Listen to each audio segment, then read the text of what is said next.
What's up, guys? Sleepy Picks here. We just had the Houston Open wrap up here. We got our day four recap and picks incoming. Let's get started.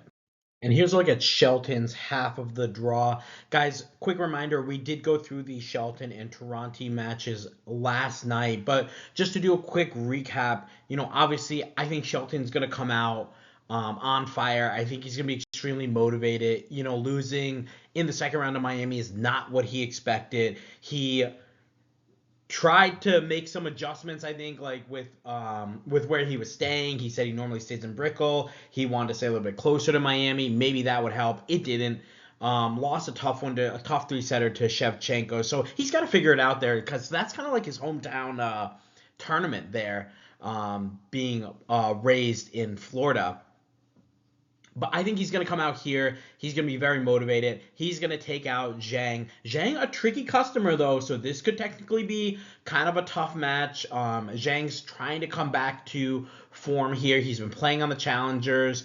We remember him from a few years ago. He was in the bigger level tournaments, but just trying to work his way back in. Getting a win over Shelton would be a huge thing for him. So definitely look out for that. I think that's going to be Shelton in a couple of tough sets. Wouldn't surprise me if it went three, but it would surprise me if Shelton did not get through that match. The next match was Tirante and McDonald. And, we talked about the McDonald having a great win over Brooksby, the defending champion here. And Brooksby just not able to get his game going at all. And most of that was due to the way McDonald was playing, how great he was aggressively hitting the ball, just not letting Brooksby settle into the match. But for me, Tirante is one of the grooved clay quarters in this draw, and you always got to look out for those guys that really like the clay, that like moving on the clay a little bit more than some of these Americans who might have grown up a little bit more on the hard courts. So I picked Tirante to advance in that match. The next match we're going to talk about is Tien taking on Basaverreddy, and this is going to be a really interesting match. So Lerner has only won 6 matches in his career on clay. Now his career only spans back to 2022, but it is important to note that he's not very comfortable on there. Hasn't played a clay court match this year. 3-7 on the clay in 2025. 0-1 in 2024. Didn't play any in 2023, and then 3-3 in 2022. He is 6-11 overall on the clay. Now, Basaverreddy, not just as bad. 5-9 overall on the clay. He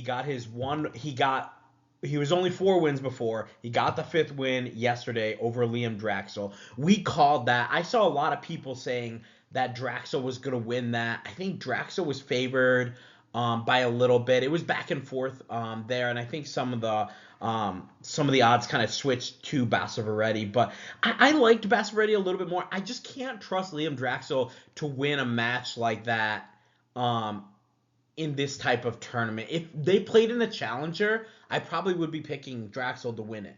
But when you're in, this high pressure moment here, it's just a little bit too much. And I think Basaverreddy was able to really get through there. Plus, we remember, I think Draxel coming out of the qualifying, played a couple of tough matches, and we saw the same exact thing where the legs kind of gave out. I think it was at Miami or Indian Wells, one or the other. And he played one tough set and then lost 1-1 the next 2. So I was expecting more of the same there. Was a tougher match there for Basaverreddy, but I think he's going to meet his match here against Tien. And Tien, coming off that tough second round loss in Miami to Michelsen, 6-2, 4-6, 6-2, and that was a very interesting match. Michelsen able to use the power and aggression of Tien to deflect it. He really just wasn't bothered by anything that Tien was throwing at him. Most of that was just Michelsen controlling all of those points. But let's talk about this head-to-head between Tien and Basaverreddy. It is 4-0 for Lerner. And the last time Lerner dropped a set was in 2024 in the Bloomfield Hills Challenger. That was their first ever meeting. It was a 4-6, 6-3, 6-4 win for Learner Tien in the finals. He came in as a wild card into that challenger and was able to win the whole tournament. They then played in the Knoxville Challenger in 2024. Tien able to win 6-2, 6-4. That's indoor hard court. They then played at Wimbledon in the first round. And, that was last year, 2025. And I remember that being a little bit of like an overhyped match. You got these two up-and-coming Americans who both had like decent showings before that in 2025. And Tien just took care of him pretty easily, 7-6, 6-3, 6-2. And then they played in the Next Gen Finals last year, and Tien able to take care of him 4-2, 4-1, 4-3. Very, very quick work of him in that match. I just feel like Learner Tien just improves every single year. I think he's so much better than he was last year, and he is just leaps and bounds better than he was in 2024. I don't see much improvement from Basaverreddy. In fact, I kind of see a little bit of a regression. He had a good season last year, 21-15, 34-11 in 2024. He's staring at 5-3 right now, and just not what we're expecting here from Basaverreddy, a guy that has notched a couple of really solid wins, but I think that this is going to be Tien's match to lose. I think Tien's going to take care of him. It's going to be a straight setter. Wouldn't surprise me, though, at the first set. Again, we got Tien coming out here. Hasn't played on the clay yet this year. Might be a little bit uncomfortable with the moving. I'll be interested to see how the Michael Chang vibes and coaching work with Tien to get better on this clay surface. Guys, I think we're going to see him play a lot better this year on the clay, and I think it's going to be because of Michael Chang. So definitely look out for that. Tien's clay court year starts tomorrow. He's going to be Basaverreddy in straight sets. And here's a look at Shelton's half of the draw. You'll notice we still have one part of the draw to complete, and that is because Burchagi and Walton haven't played the round of 32 match. And that is because I assume that Burchagi requested a Wednesday start time. He made it out to the finals, winning the Sao Paulo Challenger over Jamie Feria. 6-7, 6-4, 6-4. Tough, long match there. We got to keep an eye on how those Burchagi legs are going to do, especially against a guy like Walton, who's been playing pretty good tennis. Losing a tough three-setter to Mensik, but really giving Mensik all he could handle in Miami. So we'll be interested to see how Burchagi plays going on his sixth match in the last 8 days. So we'll see how that goes. I think even if he wins that, it's going to be Nakashima to advance through that part of the draw. And guys, one thing that I wanted to correct here, I was reading off Basaverreddy's records, and I think I was reading off the hardcourt records. They were actually, I meant to read off his total wins each year. So this year he's 10-4. Last year he was 28-27. 2024 he was 49-18. So 2024, great year for Basaverreddy. Last year, remember, we saw him step up into the 250s, the 500s, the 1000s, and that's why that record is a little bit more 500. Now we're seeing him back in the challengers, so he's getting that record bumped up a little bit more, 10-4 on the year, but just can't get some of these big wins in the 1000 series, in the 250s, and obviously, nice for him to get that win over Drexel. That definitely helps, but now he's going to run into a much tougher opponent, Learner Tien. Looking at this draw, I kind of like Tirante to get through against Shelton. I like Tien and Nakashima would be an insane quarterfinal. I mean, talk about some great matchups. I mean, Shelton and Tirante in the quarters, Tien and Nakashima in the quarters, then a potential Shelton Tien or Shelton Nakashima semifinal. I'll be very interested to see how these American players fare on the clay surface. Let's move to the next half of the draw. And here's a look at Tiafoe's half of the draw. Just a quick note. We did the Paul Vallejo match yesterday. We did a longer breakdown of it, but I'll give you guys kind of like the cliff notes of this match. Vallejo, obviously a pretty good clay quarter, getting through Zach Schweida pretty easily there. Second set was a little bit more back and forth, but Vallejo just too strong of a clay quarter in that match. Paul coming off that tough loss to Arthur Feast, where he did have chances to win, and Arthur Feast is ripping that match away from him in Miami. Now we're on a different surface. Paul does have pretty good success on the clay, so I'll be interested to see how he fares here. And I think his variety and his power, is like aggression that he can do, is going to be a little bit too much for Vallejo. But look out for Vallejo to test the movement and comfort of Paul on this surface early. I think that's going to determine how the match goes. If Paul kind of passes that test, then he's going to get through this match pretty easily. But I have Paul advancing to the quarterfinals anyways. The next match we're going to look at is Etcheverry against Bolt. And Etcheverry and Gomez, the battle of the two countrymen here.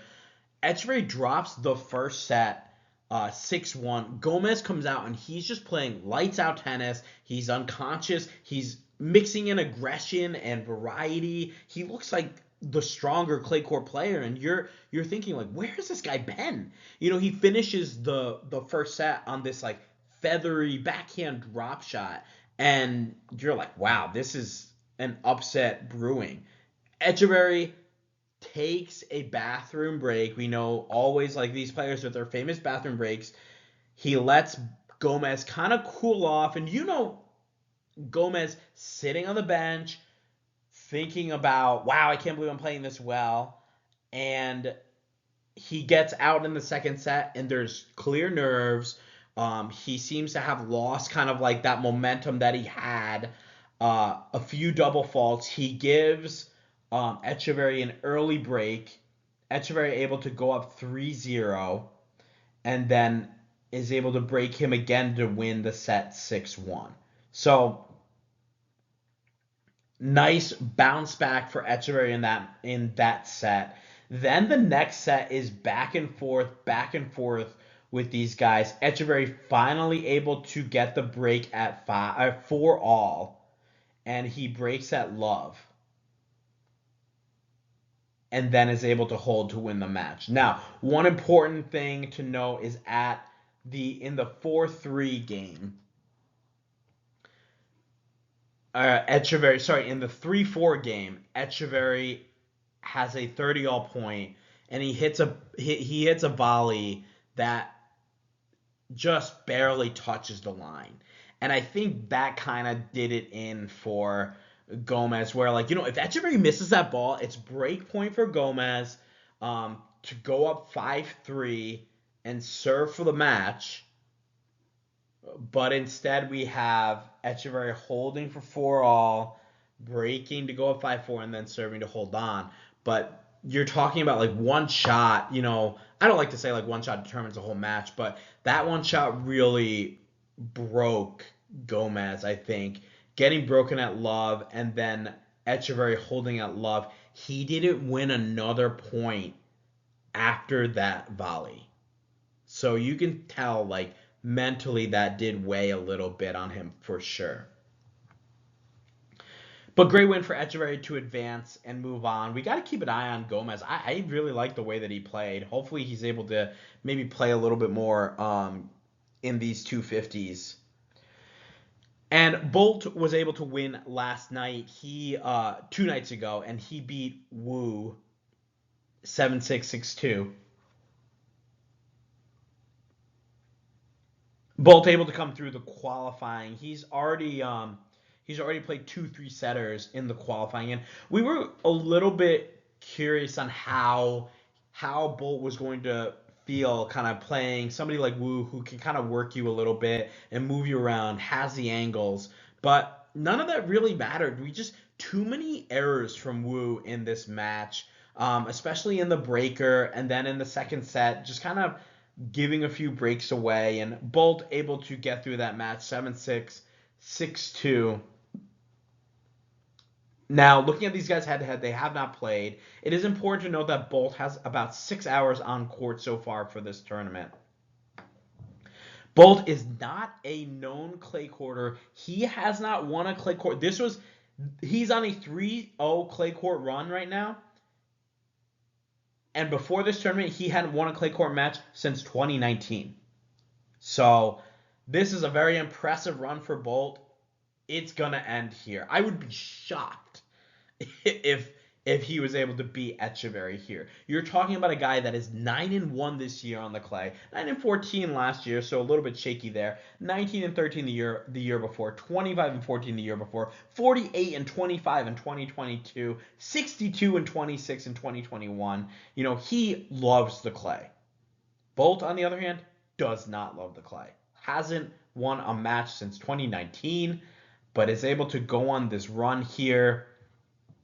I think it ends here. I think this is going to be a straight setter. Even though we got Etcheverry with that tough 3-setter, I think playing your countryman is always a different feel, a different scenario. So we gotta kind of like throw that one away. He's going to be Bolt here. I think it's going to be like 2-2, easy straight sets for Etcheverry.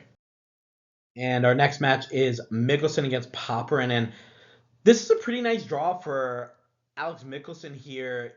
He beat Coleman Wong, and that first set was a tough back and forth match, and you could tell that Michelsen was a little bit unsure of the movement on the clay.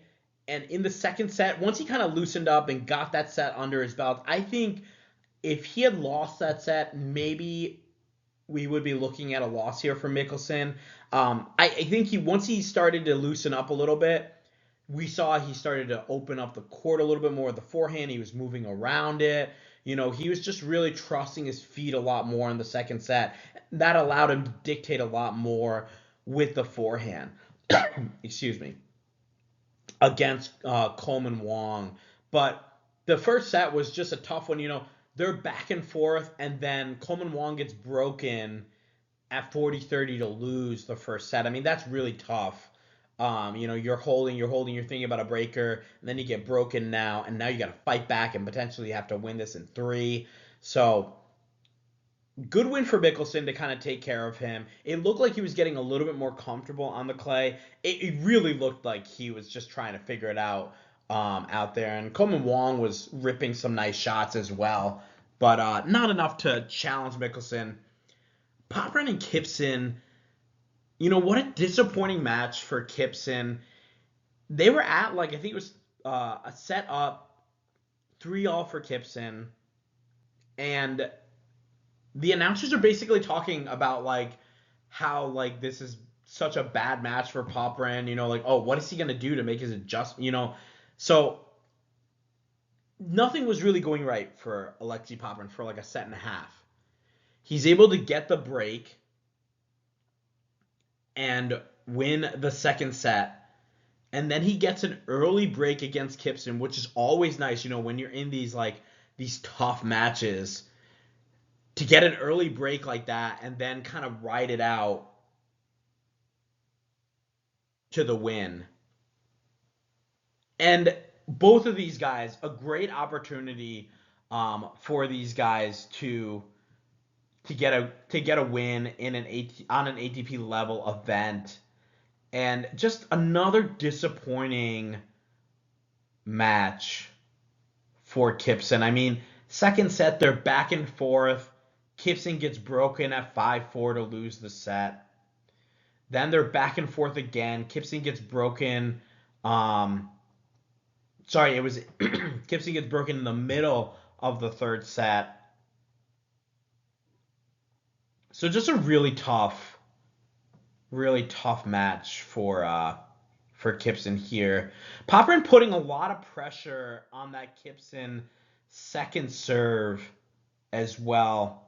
So you like to see that. And Popyrin being able to find, you know, it's always tough to play a guy like that. He's got such a big serve, a big forehand. So, like, if you get behind, you feel like it's like, you're being like steamrolled over because you got a guy that's just ripping these shots past you. But we did talk about Popyrin, only 3 wins on the year now.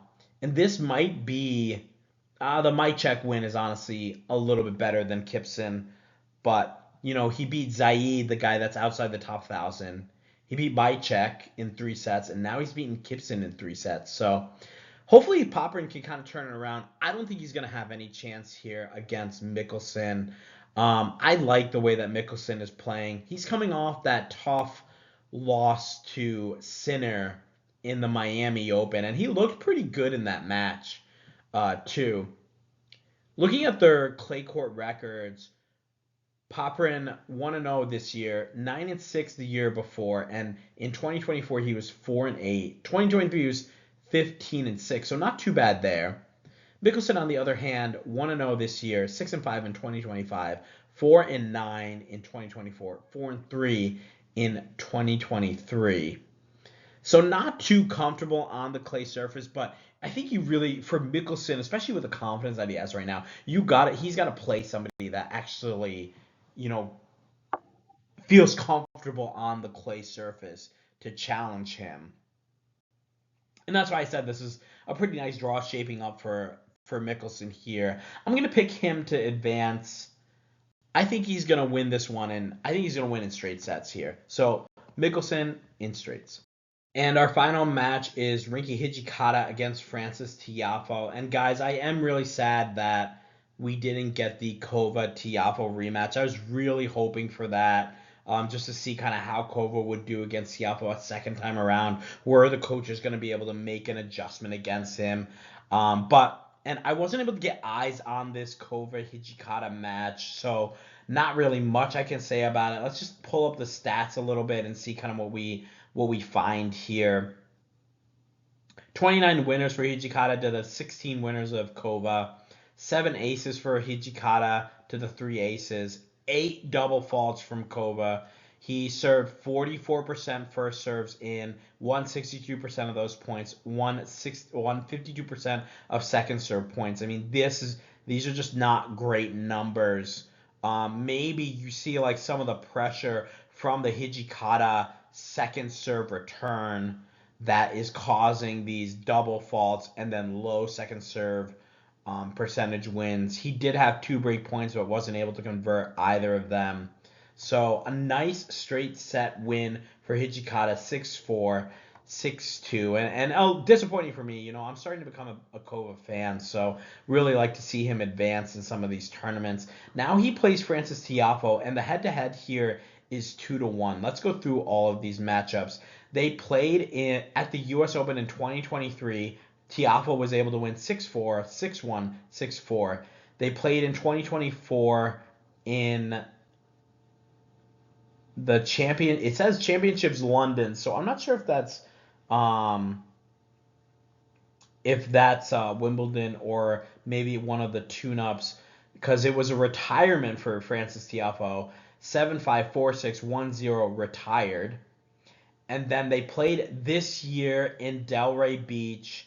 Frances Tiafoe able to win 6-4, 6-4 over Rinky, who qualified for that tournament. Now, we remember that Tiafoe made it out to the finals of this tournament last year. He lost to Brooksby, which was kind of a tough match for him.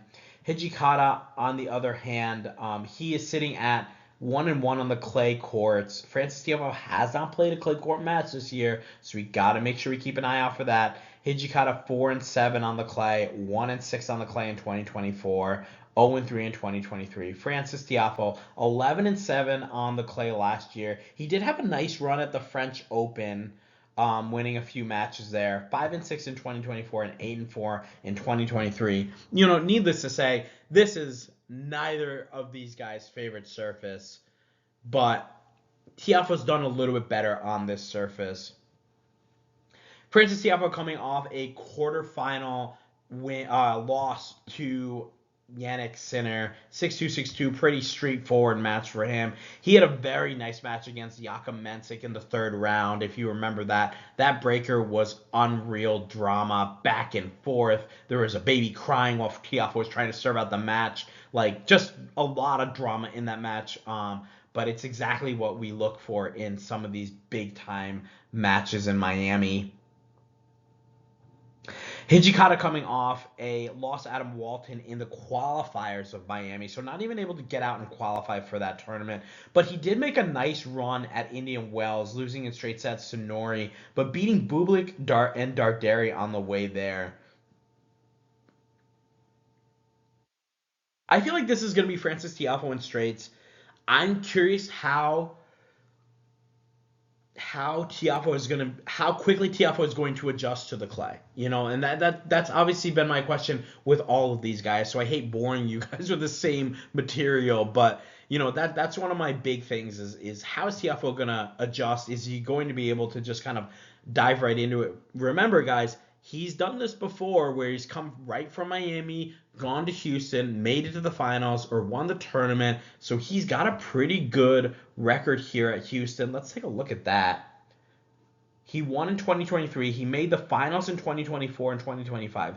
He made the quarters in 2022. So we're talking about a guy that seems to have that isn't bothered too much by making that transition over to the clay.